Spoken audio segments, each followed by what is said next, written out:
A minha questão é a seguinte, Caio. Jesus jamais... primeiro ele fala, eu sou fotógrafo, jornalista, já presenciei cenas terríveis.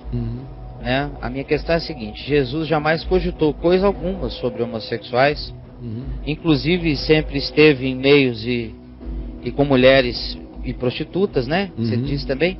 Caio, o que eu gostaria de entender é que quando a Bíblia relata sobre casais do mesmo sexo, me perdoe, mas vem de homens comentando com Paulo, ou seja, homem igual a nós, sujeito a todos os erros. Um detalhe, 50% das mensagens de Paulo, ele mesmo relata que algumas situações de opiniões dele não vêm do Senhor, e sim como opinião própria.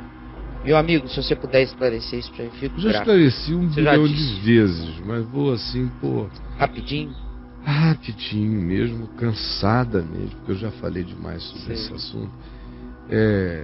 Tem 3 grandes expressões, classificações toscas da situação da homossexualidade no Novo Testamento. Tem os que nasceram homossexuais, à semelhança do fato de que Jesus diz que há os que nasceram eunucos, ou seja, nasceram sem a pulsão sexual heterossexual, ou nasceram sem o membro masculino, ou nasceram hermafroditas, que tinha o eunuco que tinha membro, tinha tudo, mas era assexuado. Sim. Outros tinham apenas grandes reações e distúrbios hormonais.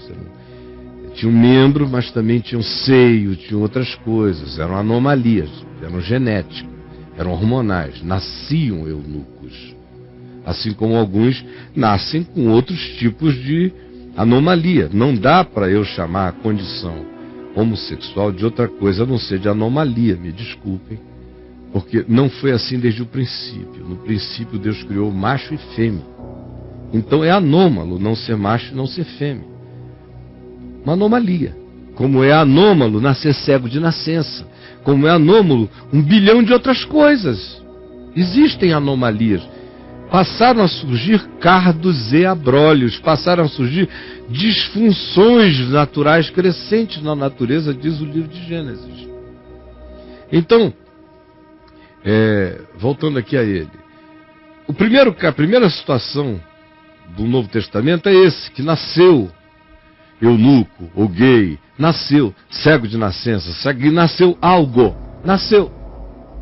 Segunda situação, em relação à condição homossexual, são aqueles que os homens tornaram, como no caso dos eunucos, que é uma ilustração.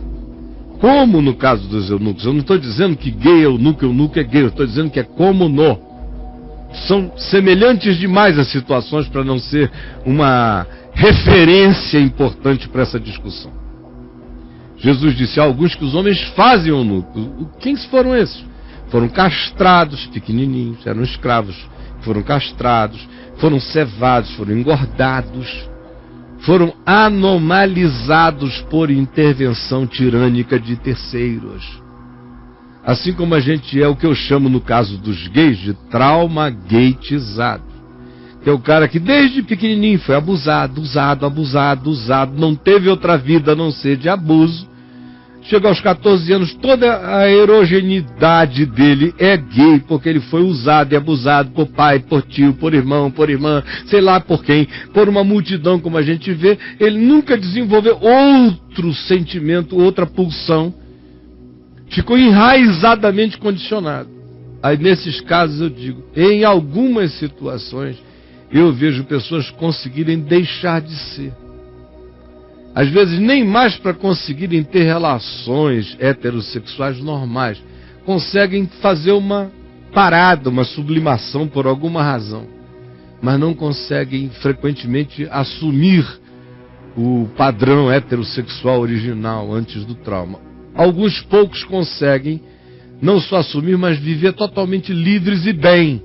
Outros tentam, conseguem, mas de vez em quando voltam e me dizem, olha aqui, Caio, aquela agonia às vezes está lá, e eu acalmo o cara, digo para ele que é fruto de trauma, mas que se ele for crescendo na tranquilidade da graça, aquilo vai serenando no coração dele, mas sim, muitos têm que matar um leão por dia. E tem um terceiro nível, que é aqueles que se fazem No caso dos eunucos, era pelo reino de Deus, era positivamente. Era o cara que era todo normal. Era Jesus que se fez eunuco pelo reino de Deus. Paulo se fez eunuco pelo reino de Deus. Heterossexualidade, tesão masculino, força, atratividade, potencial pleno, mas decidiu, por causa do reino de Deus, não ter mulher ou não ter homem, não ter relacionamento algum, não tocar, não começar, o que não poderia prosseguir, por saber que a vida dele era totalmente anômala. A vida dele é que estava fora do padrão normal. Jesus, nesse sentido, é o homem dos homens, mas por ser o homem dos homens, ele não pode ser homem de lugar nenhum, nem de casa nenhuma, nem de mulher nenhuma, nem de irmão nenhum, nem de mãe nenhuma, nem de ninguém para poder ser de todos. Isso é uma anomalia. Sim. Que acontece com alguns que também se sentem tão chamados porque são chamados, que se dedicam exclusivamente, nesse caso é por amor ao reino de Deus, há alguns que se fazem eunucos, que é o que a Igreja Católica gostaria de que acontecesse por decreto, e não acontece. Que é fazer de todo padre um eunuco, mas por decreto papal não funciona. Tem que ser por chamado do Espírito Santo.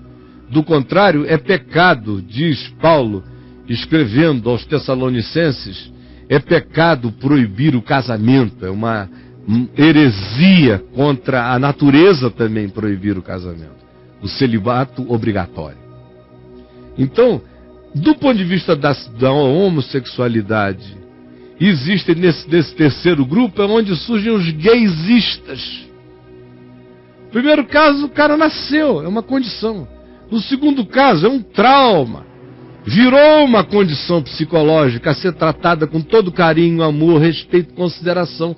No último caso, é aquele de Romanos 3, respondendo ao amigo, que vinha acusando Paulo, coitado, de uma coisa que Paulo não tinha nada a ver. Paulo está dizendo que lá em Roma, que é o terceiro caso, é o caso da escolha. Não é o cara que nasceu, não é isso, são os que trocaram. Foi deliberado, era ideológico. Era culto à sacanagem, ao hedonismo, à fornicação, à promiscuidade, à diversidade, à variedade. Era homem com homem, mulher com mulher, homem com mulher. E isso se fazia porque dava status. Porque quanto mais poderoso, mais absurdamente swinguista, mais surubento, mais indefinido, mais cultuador do prazer.